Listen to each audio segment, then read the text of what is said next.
வணக்கம் நண்பர்கள். இன்றைக்கி ஃபஸ்ட்டுமே ஹிந்தி எடிட்டோரியல் ஃபஸ்ட் ஆர்டிகல் இப்போ நம்ம பார்க்க போகிறோம். வாங்க ஆரம்பிக்கலாம். ரிலீஜன் அண்ட் ஃப்ரீடம், அதாவது இந்த ஆர்டிகளோட தீம் என்ன அப்படின்னு பார்த்தீங்கன்னா on India and communal violence. So இந்தியாவில் நடக்கிற அந்த வகுப்புவாத வன்முறை இல்லை ஒரு மதம் சார்ந்த வன்முறை அப்படின்னு சொல்லுவாங்க. ஸோ அதை பற்றின ஆர்டிகல் தான் இது அப்படிங்கிறாங்க.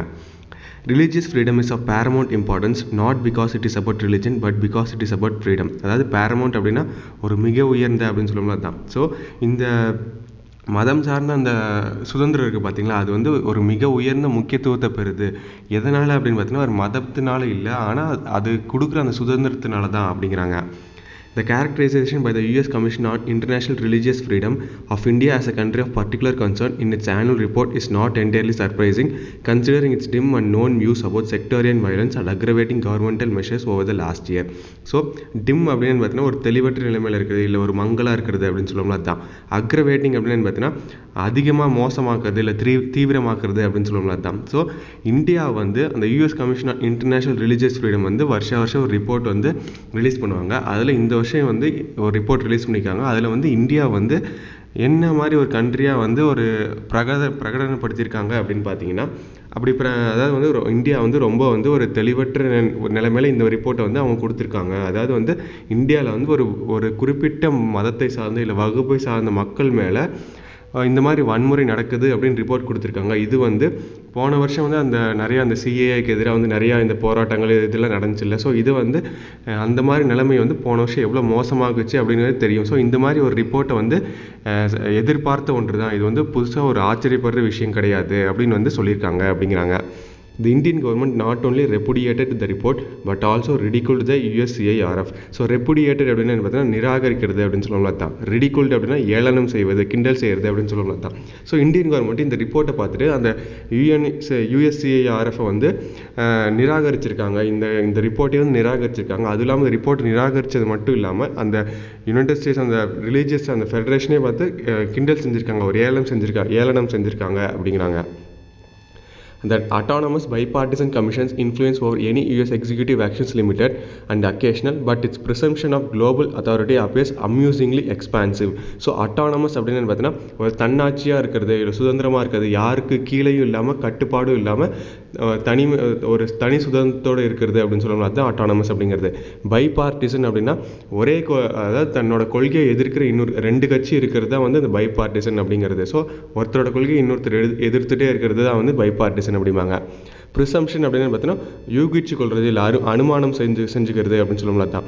எக்ஸ்பான்சிவ் அப்படின்னா ஒரு விரிவான ஏரியாவில் இருக்கிறது, அதாவது ரொம்ப ஒரு ப்ராடாக இருக்கிறது அப்படின்னு சொல்லுவோம்ல தான். ஸோ இந்த மாதிரி ஒரு தன்னாட்சியோட சுதந்திரத்தோடு இருக்கிற அந்த யூஎஸ் இருக்காங்க பார்த்தீங்களா. யூஎஸில் பார்த்தீங்கன்னா ரெண்டே கட்சி தான், ஒன்று டெமோக்ராட்டிக், இன்னொன்று ரிப்பப்ளிக். ஸோ அவங்க வந்து ஒருத்தர் போட்ட பாலிசி இன்னொருத்தர் எதிர்ப்பாங்க. ஸோ இது வந்து நார்மலாக நடக்கிறது. அதாவது அவங்க நாட்டுக்குள்ளேயே வந்து அவங்களுக்குள்ள ஒரு ஒற்றுமை இல்லை, அவங்களோட கொள்கையை வந்து ஒவ்வொருத்தரும் வந்து எதிர்த்துக்கிட்டு தான் இருக்காங்க. ஸோ அவங்க அப்படி இருக்கும்போது அவங்க வந்து இந்த மாதிரி வந்து உலகம் ஃபுல்லாக வந்து தன்னோட ஆட்சி கீழே, அதாவது தன்னோட சொல்படி வந்து கேட்பாங்க ஒரு அப்படிங்கிற நினைக்கிறது வந்து அப்படின்னு அனுமானம் யூகிச்சுக்கிறது ஒரு தவறான விஷயம் அப்படிங்கிறாங்க.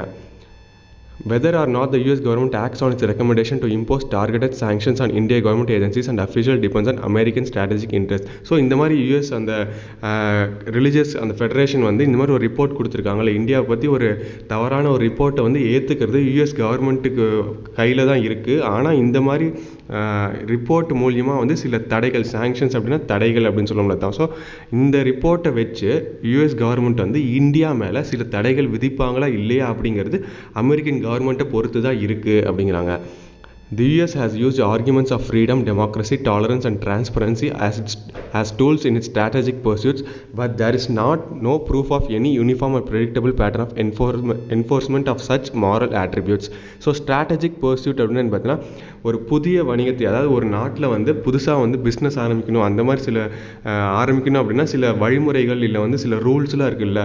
எல்லா கண்ட்ரிலையும் போய் ஆரம்பிச்சிட மாட்டாங்க. ஸோ US வந்து தன்னோட பிஸ்னஸை வந்து வேறு கண்ட்ரியில் கொண்டு போய் வந்து ஆரம்பிக்கணும் இல்லை விரிவுபடுத்தணும் அப்படின்னு நினச்சாங்க அப்படின்னா அந்த நாட்டோட சுதந்திரம் எப்படி இருக்குது, அவங்க வந்து ஜனநாயகம் எப்படி இருக்குது, அவங்க வந்து அவங்களோட சகிப்புத்தன்மை எப்படி இருக்குது, அவங்களோட வெளிப்படைத்தன்மை எப்படி இருக்குது, அந்த மாதிரி சில விஷயங்கள்லாம் ஆராய்ஞ்சு பார்த்துட்டு தான் US வந்து தன்னோட வணிகத்தை வந்து அந்த நாட்டுக்கு வந்து பிரகடனப்படுத்தும் அப்படின்னு வந்து USோட ஒரு விதிமுறையில் இருக்குது. ஸோ அந்த மாதிரி இருக்கும்போது ஆனால் அந்த பேட்டர்ன் பார்த்தீங்கன்னா ஒரு யூனிஃபார்மாகவே இருக்குது. எல்லா நாட்டுக்கிட்டையும் பார்த்தீங்கன்னா ஒரே மாதிரி வந்து பேட்டர்னை வந்து யூஎஸ் வந்து வச்சிருக்க மாட்டாங்க, ஒரே மாதிரி அந்த ரூல்ஸை வந்து வச்சிருக்க மாட்டாங்க. ஸோ இது வந்து ஒரு ப்ரெடிக்டபுளாக இருக்காது, ஒரு யூகித்து கொள்கிற மாதிரி இருக்காது. ஸோ இந்த மாதிரி இருக்கும்போது யூஎஸ் வந்து எப்படி அதை ஏற்றுப்பாங்க அப்படிங்கிறது இனிமேல் தான் தெரிய வரும் அப்படிங்கிறாங்க. The process can be selective and often arbitrary in spotlighting countries. So arbitrary அப்படின்னு பார்த்தீங்கன்னா தன்னிச்சையாக முடிவு செய்கிறது அப்படின்னு சொல்லுவோம்ல தான். ஸோ இந்த ப்ராசஸ் வந்து அதாவது இந்தியா கூட வந்து யூஎஸ் வந்து இந்த ரிப்போர்ட்டை பேஸ் பண்ணி பிஸ்னஸை வச்சுப்பாங்களா இல்லையா அப்படிங்கிறது யூஎஸோட ஒரு தனிப்பட்ட ஒரு முடிவு தான் அப்படிங்கிறாங்க. அதாவது ஸ்பாட்லைட்டிங் அப்படின்னா ஒரு தனியாக காட்டுறது அப்படின்னு சொல்லுவோம்ல தான். ஸோ இந்தியா பார்த்தீங்கன்னா ஒரு அதிக பிரபலம் மிக்க ஒரு கண்ட்ரியாக இருக்கிறதுனால இப்போ வந்து இந்தியா கூட பிஸ்னஸ் வச்சுக்கலாமா இல்லையா அப்படிங்கிறது இப்போ யூஎஸோட ஒரு தனிப்பட்ட முடிவு அப்படிங்கிறாங்க. Mirroring this pattern, India selectively approaches global opinions on itself, embracing and celebrating laudatory ones and rejecting inconvenient ones. Embracing அப்படின்னு பார்த்தீங்கன்னா ஏற்றுக்கொள்வது அப்படின்னு சொல்லுவோம்ல தான். laudatory அப்படின்னு பார்த்தீங்கன்னா ஒரு பாராட்டத்தக்க அப்படின்னு சொல்லுவோம்ல தான். ஸோ இந்த மாதிரி இருக்கும்போது இந்தியா பார்த்தீங்கன்னா தங்கள் மேலே மற்ற நாடுகள் சொல்கிற அந்த ஒப்பீனியன்ஸில் இருக்குது பார்த்தீங்களா, சில விமர்சனங்கள் இதெல்லாம் வந்து ஏற்றுக்கிறது கிடையாது. அதாவது வந்து தங்களை பாராட்டுற மாதிரி இருந்துச்சுன்னா அதை ஏற்றுப்பாங்க. அப்படி வந்து தங்களை பாராட்டுற மாதிரி இல்லாமல் ஒரு இன்கன்வீனியண்ட்டாக இருந்துச்சுன்னா அதை வந்து நிராகரிச்சிடுவாங்க. அதுதான் வந்து இந்தியா எப்பயும் பண்ணுறது அப்படிங்கிறாங்க. The frantic and relatively successful efforts to raise its ease of doing business ranking by the World Bank is a case in point. So frantic அப்படின்னு பார்த்தீங்கன்னா ஒரு ஒழுங்கற்ற முறையில் நடக்கிறது அப்படின்னு சொல்லுவோம்ல தான். ஸோ இந்த மாதிரி தான் வந்து இந்த ease of doing business ranking இருக்குது பார்த்தீங்களா, வேர்ல்டு பேங்க் வந்து ரிலீஸ் பண்ணுவாங்களா. அதாவது வந்து ஒரு கண்ட்ரியில் வந்து எவ்வளோ ஈஸியாக அந்த பிஸ்னஸை மற்ற கண்ட்ரிலேருந்து இன்வெஸ்ட்மெண்ட் பண்ணி அந்த பிஸ்னஸை எப்படி நடத்தலாம், எவ்வளோ ஈஸியாக இருக்குது அப்படின்னு சொல்லி அந்த ரேங்கிங் கொடுப்பாங்கல்ல. ஸோ அதில் பார்த்தீங்கன்னா இந்தியா வந்து ஒரு வேர்ல்டு பேங்க்கை வந்து ஒரு நல்ல ஒரு பாராட்டு முறையாக ஒரு ஒழுங்கற்ற முறையில் தான் வந்து அந்த ரேங்கிங் வந்து இது பண்ணியிருப்பாங்க. ஸோ அதில் வந்து இந்தியா வந்து தங்களை வந்து கொஞ்சம் கொஞ்சமாக வந்து தாழ்த்திக்கிட்டே வராங்க அப்படிங்கிறாங்க. Many of these reports have a circulatory life. The USCIRF report quotes UN special rapporteurs to buttress its point on the discriminatory outcome of the National Register of Citizens in Assam. So reporters அப்படின்னா நிருபர்கள் அப்படின்னு சொல்லுவோம்ல தான். Buttress அப்படின்னு பார்த்தீங்கன்னா வலுப்படுத்துறது அப்படின்னு சொல்லுவோம்ல தான். ஸோ அதாவது இந்த ரிப்போர்ட்லாம் பார்த்தீங்கன்னா சர்க்குலேட்டரி லைஃப், அதாவது வந்து சுற்றிக்கிட்டே இருக்கிறது, ஒரு பாயிண்ட்லேருந்து அப்படியே சுற்றிக்கிட்டே இருக்குது, ஒரே ரிப்போர்ட்டே வந்து அடிக்கடி வர்றது அப்படின்னு சொல்லுவோம்ல தான். ஸோ இந்த ரிப்போர்ட் பார்த்தீங்கன்னா அடிக்கடி வர ரிப்போர்ட் தான். ஸோ அந்த USCIRF வந்து அவங்களோட அந்த நிருபர்கள் கிட்டலாம் என்ன சொல்லியிருக்காங்க அப்படின்னு பார்த்தீங்கன்னா இந்த மாதிரி இந்தியா வந்து அந்த நேஷனல் ரெஜிஸ்டர் ஆஃப் சிட்டிசன்ஸ் மூலிமா இந்த அசாம் மக்களை வந்து பாகுபடுத்தி பார்க்குறாங்க அப்படிங்கிற ஒரு பாயிண்ட்டை நீங்கள் வந்து வலுப்படுத்தி கூறணும், வலுப்படுத்தி நீங்கள் சொல்லி இந்தியா மேலே ஒரு தவறான பேரை வந்து யூஎஸ் கவர்மெண்ட்டுக்கு வந்து ஏற்படுத்தணும் இந்த ரிப்போர்ட்டில் அப்படிங்கிறாங்க. Overall, such reports contribute to the construction of an image of a country and the Indian government is cognizant of this pattern. Cognizant அப்படின்னு பார்த்தீங்கன்னா ஏற்கனவே தெரிஞ்சிருக்கிறது அப்படின்னு சொல்லுவோம்ல தான். ஸோ இந்த மாதிரி வந்து ரிப்போர்ட் மூலியமாக தான் ஒரு கண்ட்ரியோட ஒரு இமேஜை வந்து வலுப்படுத்தும். ஸோ இது வந்து இந்தியாவுக்கு வந்து தெரிஞ்ச விஷயந்தான். இந்த மாதிரி வந்து ஒரு ரிப்போர்ட் மூலிமா வந்து தன்னோட ஒரு நாட்டை வந்து எப்படி இருக்குது அப்படிங்கிறத வந்து மற்ற நாட்டுக்கு வந்து தெரிவிப்பாங்க. ஸோ இந்த ரிப்போர்ட் வந்து இப்படி தான் கொடுப்பாங்க அப்படின்னு வந்து இந்தியாவுக்கு ஏற்கனவே தெரிஞ்ச விஷயந்தான் அப்படிங்கிறாங்க. In March, the Indian government told Niti Aayog to track 32 global indices and engage with the bodies that measure them to advance reform and growth. So மார்ச்சில் வந்து பார்த்தீங்கன்னா இந்தியன் கவர்மெண்ட் வந்து நித்தி ஆயோக்கிட்ட சொல்லியிருக்கு. ஸோ இந்த மாதிரி 32 ரிப்போர்ட்டை வந்து ரிலீஸ் பண்ணுறாங்கல்ல, ஒவ்வொரு ரிப்போர்ட் இந்த ஈஸ் ஆஃப் டூயிங் பிஸ்னஸ், அதுக்கப்புறம் வந்து இந்த ஹாப்பினஸ் இண்டெக்ஸ், இந்த மாதிரி நிறையா இதெல்லாம் இருக்குது பார்த்தீங்களா. அதெல்லாம் வந்து யார் கண்டக்ட் பண்ணுறாங்களோ அவங்கக்கிட்ட வந்து நீங்கள் போய் பேசுங்க. அதுதான் வந்து நம்ம நாட்டோட ஒரு முன்னேற்றத்துக்கும் ஒரு மறுமலர்ச்சிக்கு வந்து உபயோகமாக இருக்கும் அப்படின்னு சொல்லிட்டு நிதி ஆயோக்கிட்ட இந்தியன் கவர்மெண்ட் வந்து சொல்லியிருக்கிறதா சொல்கிறாங்க. India advertises itself as a multi-religious democracy and as an adherent to global norms of rule of law. So adherent அப்படின்னா பின்பற்றுறது அப்படின்னு சொல்லுவோம் அதுதான். ஸோ இந்தியா வந்து தங்களை வந்து எப்படி வந்து பிரபலப்படுத்தியிருக்கு அப்படின்னு பார்த்தீங்கன்னா, அதாவது நம்ம நாட்டில் பார்த்தீங்கன்னா ஒரு எல்லா மதத்தையும் சார்ந்த ஒரு ஜனநாயக நாடாக தான் வந்து உலக அளவில் வந்து நம்மளை வந்து பிரபலப்படுத்தியிருக்கு. அதே மாதிரி இந்த உலகம் ஃபுல்லாக இருக்கிற அந்த சில வழிமுறைகள், சில சட்டங்கள் இதெல்லாம் வந்து கரெக்டாக பின்பற்றுறோம் அப்படிங்கிற ஒரு நல்ல பேரோடு தான் வந்து இந்தியா வந்து இருக்குது அப்படிங்கிறாங்க. அப்படி தான் தங்களை பிரபலப்படுத்திட்டு இருக்கு அப்படிங்கிறாங்க. It also aspires to be on the table of global rule making. So aspires அப்படின்னா ஒரு ஆசை அப்படின்னு சொல்லுவோம்ல தான். ஸோ இந்தியா வந்து அந்த உலகத்துலேயே வந்து அந்த ரூல், அதாவது சட்டத்தை போடுறாங்கல்ல, சட்டத்தை இயற்றுறாங்கல்ல, ஸோ அந்த மாதிரி ஒரு இடத்துக்கு வந்து போகணும் அப்படிங்கிறத இந்தியாவோட ஆசை அப்படிங்கிறாங்க.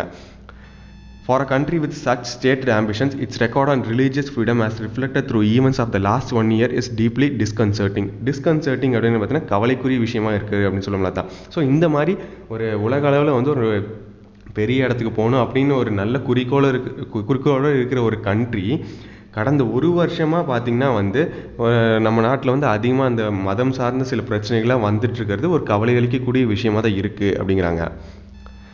The catalogue of religious violence, incitement and wrecking of the rule of law in several parts of the country remains an unsettling act. So incitement அப்படின்னு பார்த்தீங்கன்னா சட்டவிரோதமாக நடந்து கொள்ள தூண்டுறது அப்படின்னு சொல்லலாம், அதுதான் இன்சைட்மெண்ட் அப்படிங்கிறோம். ரெக்கிங் அப்படின்னு பார்த்தீங்கன்னா அழிக்கிறது அப்படின்னு சொல்லலாம் தான். ஸோ கேட்டலாக் அப்படின்னு பார்த்தீங்கன்னா அதாவது வந்து என்னென்ன நடக்குது அப்படின்னு சொல்லலாம், அதுதான் வந்து அந்த கேட்டலாக் அப்படிங்கிறது ஒரு லிஸ்ட்டு அப்படின்னு சொல்லலாம் தான். ஸோ இந்த மாதிரி பார்த்தீங்கன்னா கேட்டலாக் அதாவது நிறையா வந்து மதம் சார்ந்த வன்முறைகள், அதுக்கப்புறம் வந்து சட்டவிரோதமாக நடந்து கொள்ள வந்து நிறைய பேர் வந்து தூண்டி இருக்கிறது, அதாவது அந்த லா மூலியமாக இந்த சிஏஏ மூலியமாக வந்து மக்களை வந்து சட்டவிரோதமாக நடந்து கொள்ள தூண்டி இருக்கிறது. அதுக்கப்புறம் பார்த்திங்கன்னா நிறையா இந்த ரூல்ஸு, அதுக்கப்புறம் அந்த அந்த சட்டத்தைலாம் வந்து அழிக்கிறதுக்கு இது பண்ணுறது நிறையா அது நம்ம நாட்டில் வந்து நிறையா வந்து இந்த மாதிரி நடந்துக்கிட்டு இருக்குது. இது வந்து ஒரு பெரிய ஒரு கவலைக்குரிய விஷயமா இருந்தாலும் இது வந்து இன்னும் முடிவுக்கே வராத ஒரு விஷயமாக தான் இருக்குது கடந்த ஒரு வருஷமாக அப்படிங்கிறாங்க. The partisan nature of the ruling dispensation is also difficult to wish away. So அந்த பார்ட்டிசன் நேச்சர் அதாவது இந்த பாகுபாடாக இருக்கிறது அப்படின்னு சொல்லலாம் தான். ஸோ இந்த ரூலிங் இப்போ ஆட்சியில் இருக்கிற இந்த கவர்மெண்ட்டும் வந்து இந்த மாதிரி ஒரு பாகுபாடான விஷயத்தை வந்து விட்டு கொடுக்குற மாதிரி இல்லை அப்படிங்கிறாங்க. Reputation is important for a country's economic development and global standing, but beyond that instrumental perspective, rule of law and communal harmony are essential for any functioning democracy. அதான் ரெப்புடேஷன் அப்படின்னா தெரியும், ஒரு நல்ல பெயர் அப்படின்னு சொல்லலாம்ல தான். ஸோ ஒரு கண்ட்ரியோட பொருளாதார வளர்ச்சிக்கு அதோட நல்ல பேர் வந்து ரொம்ப முக்கியமாக இருக்கும். ஆனால் அதையும் தாண்டி நம்ம எப்படி அந்த சுச்சுவேஷனை வந்து இன்ஸ்ட்ருமெண்டல் பெர்ஸ்பெக்டிவ், அதாவது ஒரு சுச்சுவேஷன் எப்படி நம்ம கையாளுறோம், அதுக்கப்புறம் வந்து சட்டத்தை எந்த அளவுக்கு மதிக்கிறோம், அதுக்கப்புறம் வந்து கம்யூனல் ஹார்மோனி, அதாவது வந்து எல்லா மதம் சார்ந்த மக்களும் எவ்வளோ ஒற்றுமையாக இருக்கும் அப்படிங்கிறதா வந்து ஒரு ஜனநாயகம் வந்து நடந்துக்கிறத பொறுத்து தான் இருக்குது. ஜனநாயகம் வந்து கரெக்டாக ஃபங்க்ஷன் ஆகணும் அப்படின்னா இந்த நம்ம எல்லாம் ஒற்றுமையாக இருக்கிறது, சட்டத்தை பின்பற்றுறது, இந்த மாதிரி விஷயங்களில் தான் இருக்குது. வெறும் வந்து அந்த நல்ல பெயர் மூலியம் மட்டும் நம்ம வந்து பொருளாதாரத்தை வளர்த்துற முடியாது. நம்ம எல்லாம் ஒற்றுமையாக இருந்தால் தான் இந்த மாதிரி விஷயங்கள்லாம் நடக்கும் அப்படிங்கிறாங்க.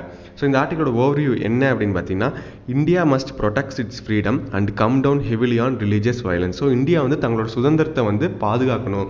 அதே மாதிரி வந்து அந்த வகுப்புவாத வன்முறை, அதுக்கப்புறம் வந்து மதம் சார்ந்த வன்முறைகள்லாம் வந்து கம்மிப்படுத்தணும், முழுசாக ஒழிக்கணும். அப்போ தான் வந்து இந்தியா வந்து தன்னோட சுதந்திரத்தை வந்து பாதுகாக்க முடியும் அப்படிங்கிறாங்க. ஸோ இதான் மக்கள் இந்த ஃபஸ்ட் எடிட்டோரியல். கீழே அந்த லிங்க் கொடுத்துருங்க, வேர்ட்ஸ் வித் தமிழ் மீனிங்கோட இருக்கும். ஸோ கண்டிப்பாக எல்லாத்துக்கும் யூஸ்ஃபுல்லாக இருக்கும்னு நினைக்கிறேன். நன்றி, வணக்கம்.